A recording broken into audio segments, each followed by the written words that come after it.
A very warm morning to one and all present here. This is Abhilasha Nahata from Leal Public School, and I am your social science teacher. So, students, today we all are going to continue our chapter number 7 of your civics textbook, and the name of the chapter is Understanding Marginalization. In our earlier class, we studied about Adivasis and stereotyping. We talked about Adivasis. We studied about Adivasis. Who are Adivasis? Adivasis are the Adivasi is a term used for the original inhabitants, and scheduled tribe is a word which used in the official documents, or you can say which is used in our constitution. Okay, for the tribal people, for the tribal peoples. Okay, we already talked about tribals in our history book. So now Adivasis and stereotyping, we already discussed about it. Stereotyping, when we assume something should be like that, something should be like this only. ठीक है कि आदिवासी है तो वो पत्ते ही पहनते होंगे, dance ही करते होंगे, कलरफुल ऐसे पत्तों से अपना क्राउन बनाते होंगे और ऐसी चीजें, ठीक है, वो ज्यादा पढ़े लिखे नहीं होंगे. ये हमारा स्टीरियोटाइपिंग है, हमारा हम पहले से ही प्रेजुडिस कर लेते हैं इन चीजों के बारे में. ठीक है. So now our next topic is Adivasis and development. As you have already read in your history textbook, forests were absolutely critical to the development of all empires and settled civilizations in India. Metal ores like iron and copper, and gold and silver, coal and diamonds, invaluable timber, most medicinal herbs, sorry, and animal products like wax, lac, honey, and animals themselves, elephants, the mainstay of imperial armies, all came from the forests. So, tribal peoples, or you can say Adivasis, they were from the very beginning. They were like they were the critique of the development in the form of using metals or timber or you can say animals. Everything, all these things, either it is iron ore, copper, gold, silver, elephants, honey, everything we got from forest. So they were in the critique of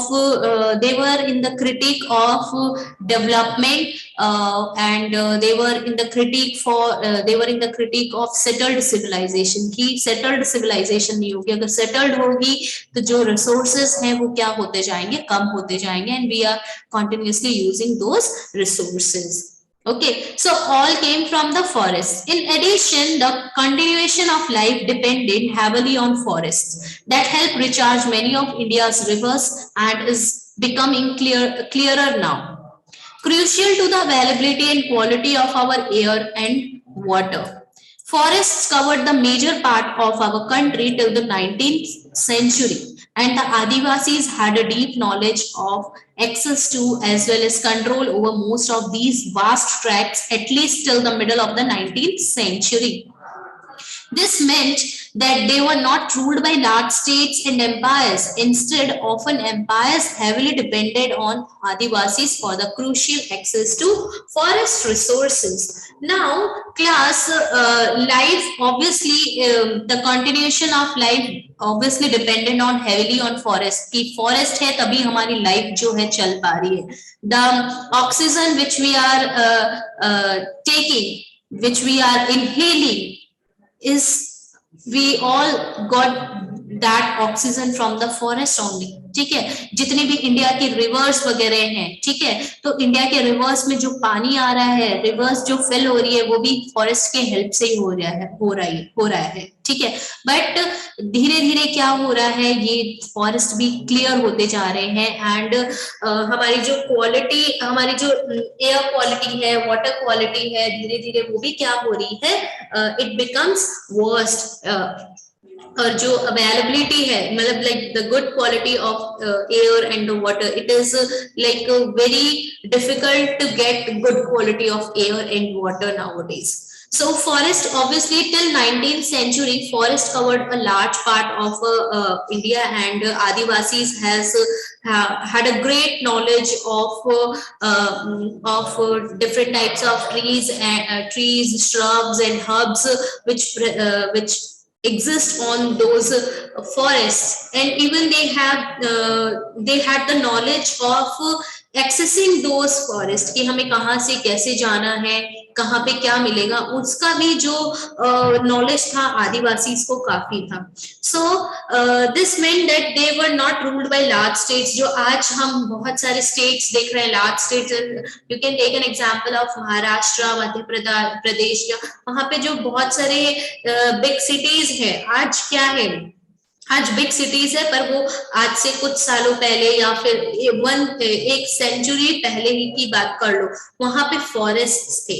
So instead, often empires heavily depended on Adivasis for the crucial access to forest resources. और अगर हम पहले की बात करते हैं तो बड़े बड़े empires भी जो है आदिवासी पे डिपेंड होते थे किस लिए, फॉरेस्ट रिसोर्सेज को एक्सेस करने के लिए. ठीक है. So like I don't know, अभी आप लोगों ने एक रिसेंट मूवी आई है, may be many of you have watched those movie, I don't know. एक पुष्पा मूवी आई है, आई थिंक तेलुगु मूवी है, एंड उसमें रिसोर्स के बारे में, जो रेड सैंडलवुड है उसका जो है स्मगलिंग होती है, उससे रिलेटेड है मूवी. तो उसका भी जो रिसोर्सेस का एक्सेस है, उन्होंने उस मूवी में, अगर आपने देखी है तो आपने देखा होगा कि वो रिसोर्सेस का एक्सेस जो है, जो वहां के कॉमन पीपल है, वहां के जो ट्राइबल पीपल है, वही उन्हीं को ही एक्सेस होता है. जो गुड क्वालिटी का टिम्बर है, गुड क्वालिटी का जो रेड सैंडलवुड है, तो वो उन्हीं से एक्सेस करके लाते हैं. तो जस्ट लाइक दैट, ट्राइबल्स को जो नॉलेज है फॉरेस्ट की, वो काफी अच्छी नॉलेज है, उनकी जो नॉलेज है बहुत डीप नॉलेज है. This is radically contrary to our image of Adivasis today as somewhat marginal and powerless communities. We think like marginal community and this tribal community is like powerless community, or they are marginal to us, they are very different from us. In the pre-colonial world, they were traditionally ranged hunter-gatherers and nomads and lived by shifting agriculture and also cultivating in one place. We already studied about all those things in our history textbook कि कैसे वो बहुत अच्छे hunter-gatherers हुआ करते थे, nomads हुआ करते थे. Nomads are the persons who move from one place to another place with their cattle. Okay, और वो शिफ्टिंग एग्रीकल्चर्स को प्रैक्टिस किया करते थे. Even some of the tribals cultivate in one place also.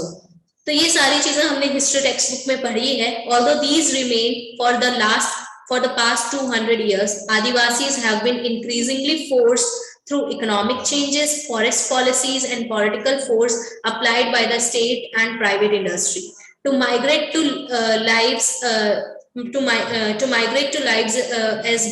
as workers in plantations, at construction sites, in industries, and as domestic workers. So for the first time in history, they do not control or have much direct access to the forest territory. So आज से 2 साल पुरानी बात करते हैं, तो they had those powers, और but 200 साल से क्या होने लग गया, धीरे धीरे फॉरेस्ट पॉलिसीज की वजह से या फिर इकोनॉमिक चेंजेस होने के वजह से, बहुत सारे पॉलिटिकल चेंजेस होने की वजह से या फिर पॉलिटिकल फोर्स जो है स्टेट या फिर प्राइवेट इंडस्ट्री उन पे लगाती है. जैसा कि हमने दादू के केस में देखा कि कैसे एक प्राइवेट कंपनी आई, मिनरल आयरन ओर की कंपनी, तो उन्होंने कैसे पॉलिटिशियंस से मिलके क्या किया, उनके सपोर्ट से,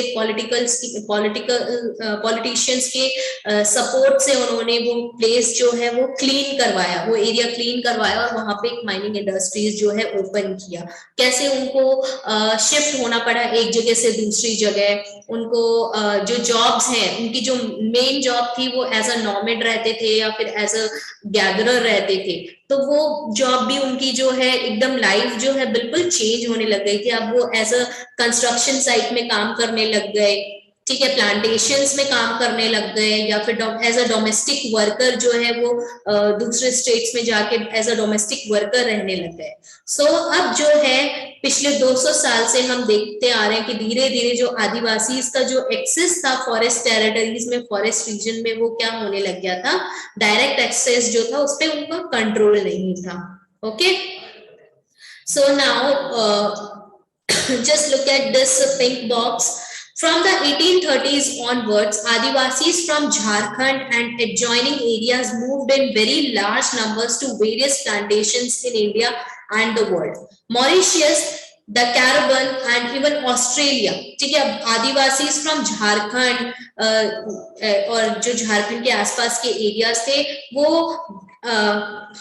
बहुत मतलब they moved in very large numbers to various plantations in India, और वर्ल्ड के भी जैसे मॉरिशियस, कैरिबियन हो गया, ऑस्ट्रेलिया हो गया, वहां पे मूव करने लग गए। India's tea industry became possible with their labor in Assam. आज की जो हमें इतनी सक्सेसफुल टी इंडस्ट्री है इंडिया की, वो इन लेबर्स की वजह से ही है, इन आदिवासी कम्युनिटी के का जो लेबर वर्क है उनके वजह से ही इतना पॉसिबल है। Today there are 70 lakh Adivasis in Assam alone. The story of this migration is full of extreme hardship, torture, heartbreak and death.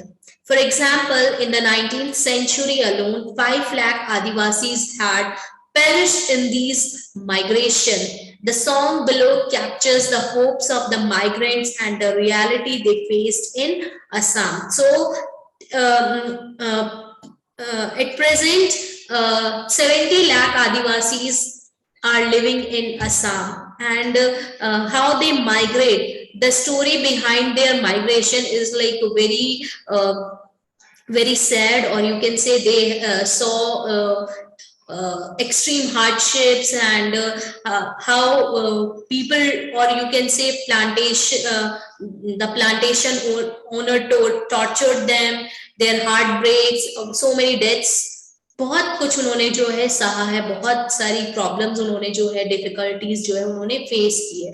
So 19th century में 5 लाख आदिवासीज जो है वो माइग्रेशन, ठीक है, had perished in these migrations. अब वो माइग्रेशंस की वजह से क्या हो चुके थे, वो यहाँ पे उनकी डेथ हो चुकी थी, मतलब they perished means killed, ठीक है, killed बोल दीजिए, या फिर हिंदी में अगर बोलूं तो मारे गए, ठीक है। अब माइग्रेशंस की वजह से 5 लाख आदिवासी जो है उनकी वो मर चुके थे, वो उनकी लाइफ डिस्ट्रॉय हो चुकी थी। अब एक सॉन्ग है, ब्यूटीफुल सा सॉन्ग जो है, वो उनकी जो उनके फीलिंग्स को उनके रिप्रेजेंट कर रही है यहाँ पे। Come Minnie, let's go to Assam. Our country has so much suffering. The country of Assam, oh Minnie, has tea gardens full of greenery. The Sardar says work, work. The Babu says catch and bring them in. The Sahib says, I will take off the skin off your back. Hey, Jaduram, you deceived us by sending us to Assam.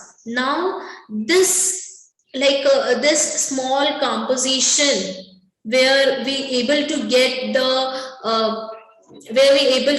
the feeling of the migrants of Assam, कि क्या वो सोच रहे थे कि कम मिनी let's go to Assam. अब किस होप से गए थे, अब हमारे जो फॉरेस्ट एरिया है, हमारी जो कंट्री है, वहां पे इतनी सफरिंग्स है, तो हम असम चलते हैं, वहां पे बहुत सारे टी गार्डन्स है और बहुत सारी हमें ग्रीनरी जो है देखने को मिलेगी।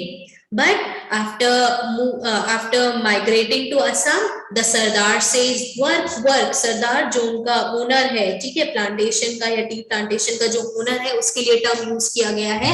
सरदार क्या बोलते हैं, वर्क, वर्क, काम करो। The Babu says catch and bring them in. अब बाबू क्या बोल रहा है, बाबू भी एक उनका जो बेटा है, मे भी उसके लिए यूज किया गया होगा, ठीक है। अब उनको लेकर आओ और उनको मेरे सामने, उनको पकड़ो और मेरे सामने लेकर आओ। साहिब जो है वो बोलते हैं अगर तुम काम नहीं करोगे, I will take off the skin of your back, मैं तुम्हें मार मार के, मैं तुम्हारी चमड़ी मार मार के तुम्हारी चमड़ी हटा दूंगा, और ऐसे टर्म्स यूज कर रहे थे। हे Jadu Ram, Jaduram is the term used for God, कि गॉड के लिए यूज किया गया है कि you deceived us by sending us to Assam. अब तुमने हमें क्या कर दिया है, तुमने हमें हरा दिया है, यहाँ असम जो हमारी हरा दिया है, या फिर यू कैन से कि हमारे साथ आपने क्या किया है कि धोखा दिया है, टाइप ऑफ, ठीक है, कि यू swindle with us, ठीक है। swindle is the term used for used for, जैसे कि बहकाते हैं ना किसी को, बहकाना या फिर भ्रमित करना, उसके लिए ये टर्म जो है यूज किया जाता है। तो डिसीव्ड मतलब कि धोखा देना या फिर किसी को बहकाना, छलना, that is known as deceived, कि तुमने हमें क्या किया है, धोखा दिया है और हमें असम में भेज के हम बहुत बड़ा धोखा दिया है, ठीक है। So now just look at this picture, this is a photo of Niyamgiri hill located in Kalahandi district of Orissa. This area is inhabited by Dongaria Khonds or an Adivasi community. Niyamgiri is the sacred mountain of this community. A major aluminium company is planning to set up a mine and a refinery here which will displace this Adivasi community. They have strongly resisted this proposed development and have been joined by environmentalists as well. A case against the company is also pending in the Supreme Court. Till now, this case is pending. देखो, नियामगिरी हिल है जो Kalahandi district है उड़ीसा का, वहां पे located था, और जो डोंगारिया खॉन्ड्स थे वो काफी सेक्रेड मानते थे इस हिल को। वो यहाँ की जो है यहाँ के इनहैबिटेड थे, यहाँ के ही रहने वाले आदिवासी थे। बट एक एल्यूमिनियम कंपनी आई, एज यू ऑल नो कि ये उड़ीसा, छत्तीसगढ़, झारखंड वाला एरिया काफी प्लेटू एरिया है और काफी रिच एरिया है, काफी मिनरल रिच एरिया। तो एल्यूमिनियम कंपनी वो यहाँ पे आई और उनको यहाँ से मतलब planning to set up a mine, एक माइनरी उन्हें यहाँ पे सेटअप करनी थी और रिफाइनरी सेटअप करनी थी। तो ऑब्वियसली डिस्प्लेसमेंट, काफी डिस्प्लेसमेंट होगा आदिवासी का। उन्होंने रेसिस्ट भी किया, इवन इन्वायरमेंटलिस्ट भी जो है उनके सपोर्ट में बोलने लग गए थे। बट क्या हुआ इससे,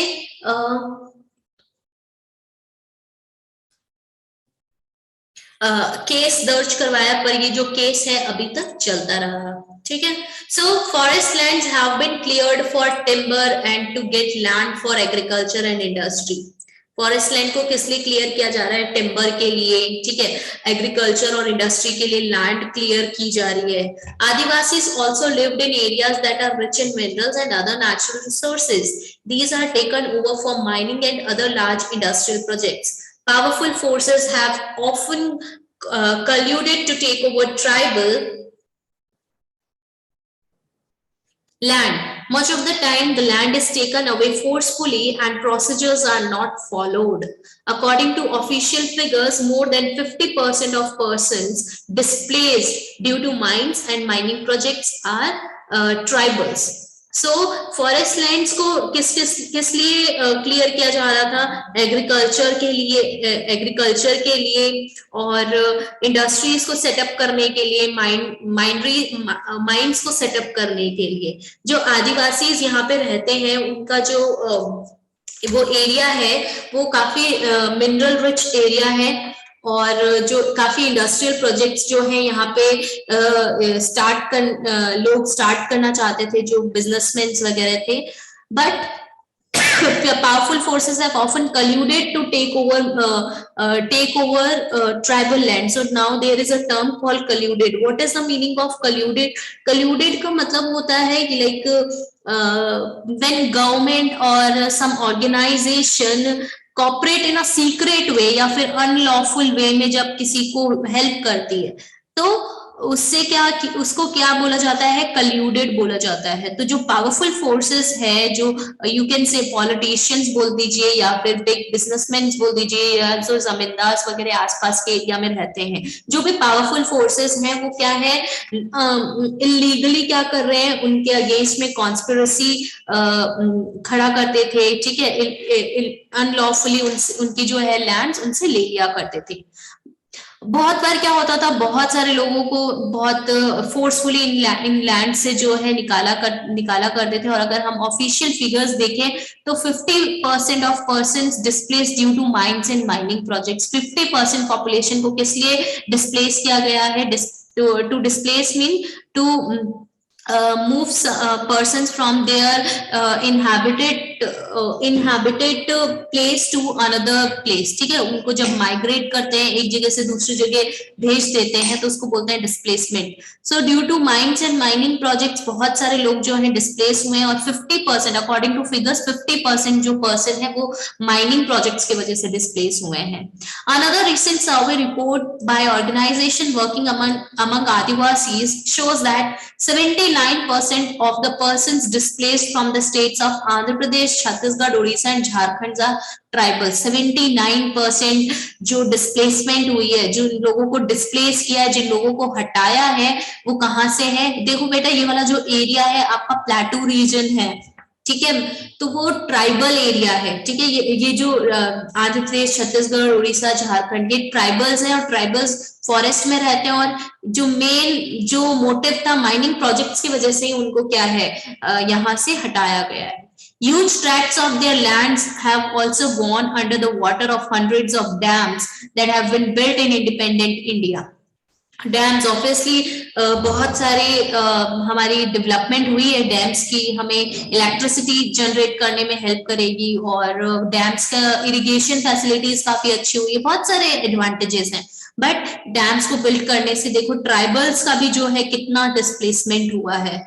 इन the North East their lands remain highly militarized, ठीक है। अब नॉर्थ ईस्ट में जो है एनी टाइम वहां पे मिलिट्री जो है एस्टैब्लिश, मिलिटराइज देखिए एक टर्म है यूज किया गया है यहाँ पे। मिलिटराइज का मतलब है, just look at the meaning here which is given in your book, an area where the presence of the armed forces is considerable, ठीक है। armed forces जो है यहाँ पे लगा दी गई थी नॉर्थ ईस्ट में, area under armed forces North East area में। India has 101 national parks covering 40,564 square kilometres and 543 wildlife sanctuaries covering 1,19,776 square kilometres. अब 101 नेशनल पार्क है इंडिया में, और जिसका जो लैंड एरिया है 40,464 square kilometre, and wild life sanctuaries है जो जहाँ पे वाइल्ड लाइफ को क्या है, जितने भी एंडेंजर्ड, स्पेशली जो एंडेंजर्ड वाइल्ड लाइफ है उसको प्रोटेक्शन के लिए जो है एक प्रॉपर वाइल्ड लाइफ सेंचुरी बना दी गई है, उस एरिया को वाइल्ड लाइफ सेंचुरी का नाम दे दिया गया है। तो उसके अंडर 1,19,776 स्क्वायर किलोमीटर का एरिया है।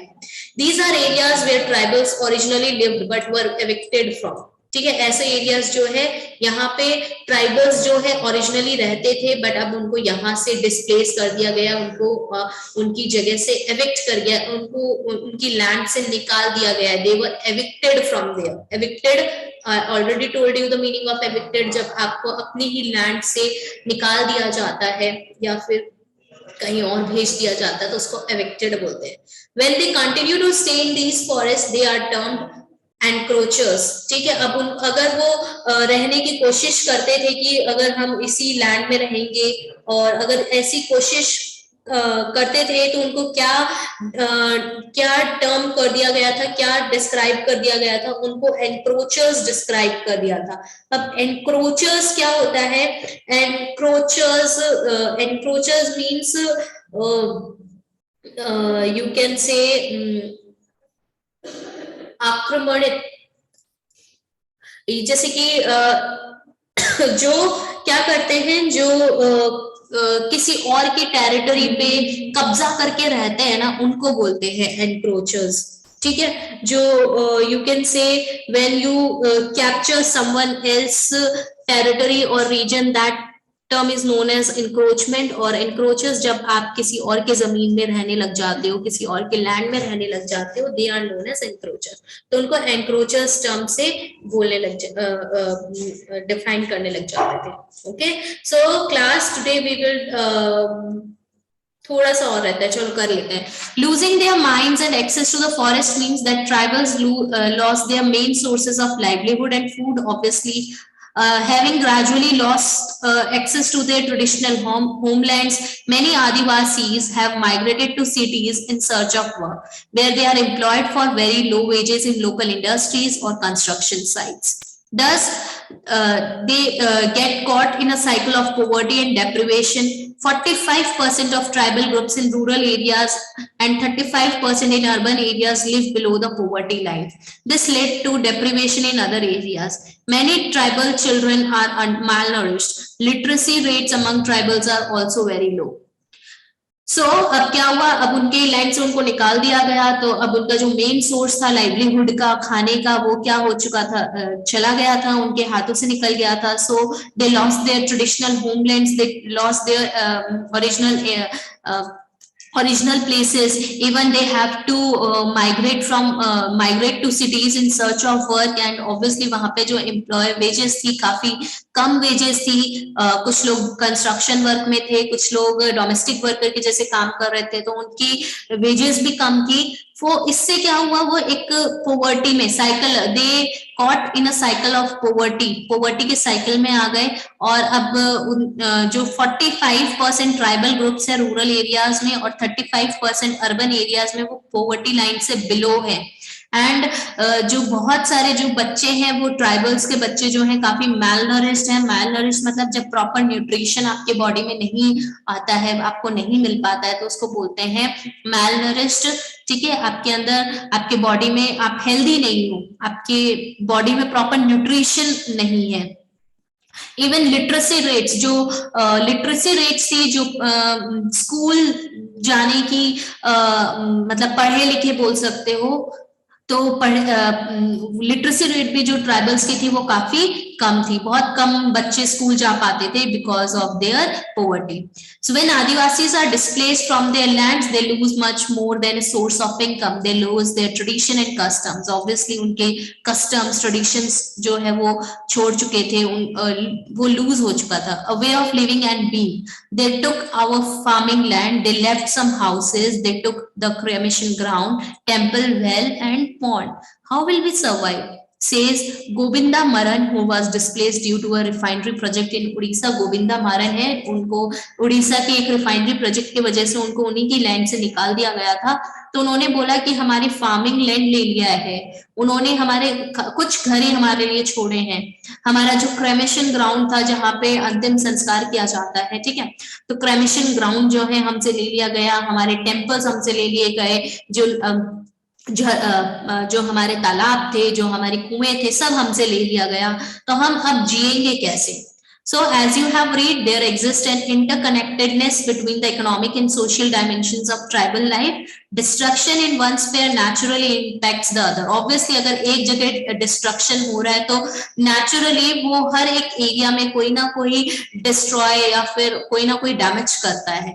Often this process of dispossession and displacement can be painful and violent, और obviously ये जो process है displacement का, इससे हमें दुख ही मिलता है, ठीक है, काफी painful होता है, काफी violent होता है। So this is all about today class. Thank you so much for joining the class, and we will continue our next topic, minorities and marginalization, in our next class. Okay, bye bye, take care. So